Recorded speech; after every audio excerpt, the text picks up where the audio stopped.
Bismillahirrahmanirrahim. Assalamualaikum warahmatullahi wabarakatuh. Rekan-rekan peminat rekayasa teknik sipil.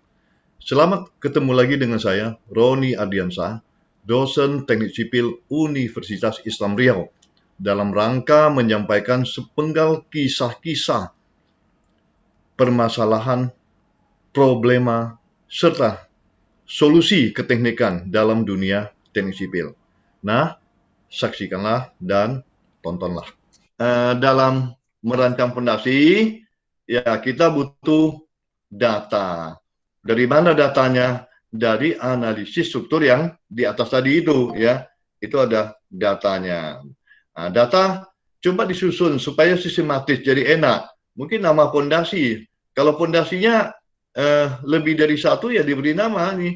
Atau lebih dari satu tipe, P1, P2, P3, P1, koordinatnya di mana, dimensi kolom di atasnya dibutuhkan, nanti karena ada hubungan sama geser atau pons ya, yang terjadi pada pile cap atau telapak fondasi, kemudian dimensi fondasi, mutu beton, mutu baja, besi tulangannya, kemudian berat jenis beton, karena menghitung berat beban sendiri daripada beton, kita harus mengetahui berat jenis daripada beton. Ini disusun, ya disusun seperti ini. Ini hanya contoh ya, ini hanya contoh.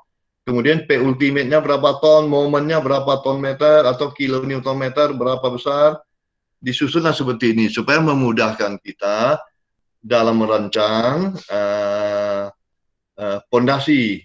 Ya, di samping tadi data sondir yang sudah saya sampaikan. Kemudian kalau untuk fondasi dangkal, kira-kira ilustrasinya seperti ini. Ini ada P, kemudian ditambah momen. Nah, kalau ini diagram tegangan yang 4 persegi yang ini akibat beban P, kemudian ditambah dengan momen, terjadi diagram tegangan seperti ini.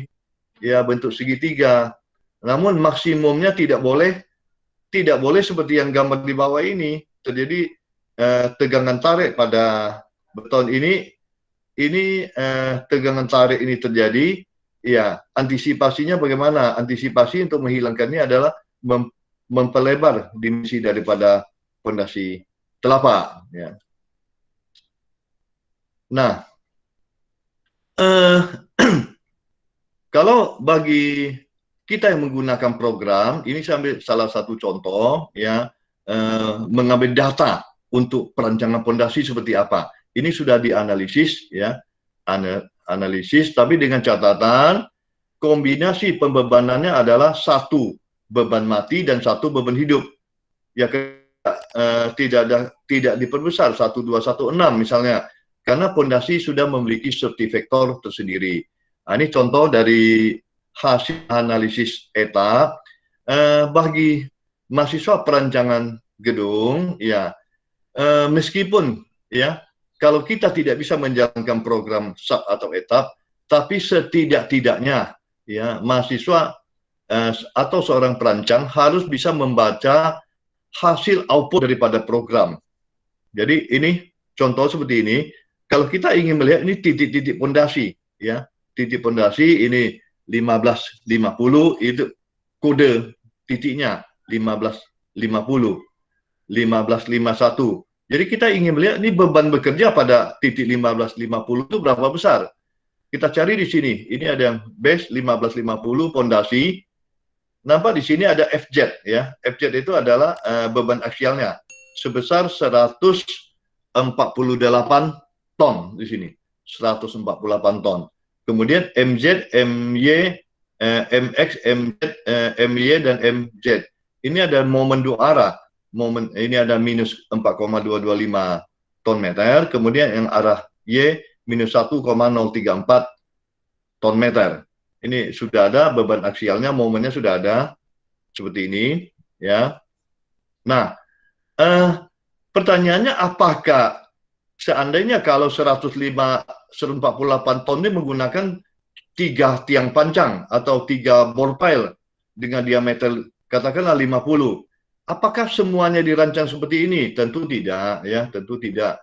Ya, kita akan urut, kita akan lihat. Misalkan yang bebannya cuma 29 ton, misalnya di titik 155 ya. 1555 pondasi. Itu cuma 29 ton, itu cukup satu batang. Maka itu ada yang area yang beban disesuaikan dengan beban, ada tiang panjangnya bisa jadi sampai 3, sampai 4, atau ada yang 2, ada pula yang 1.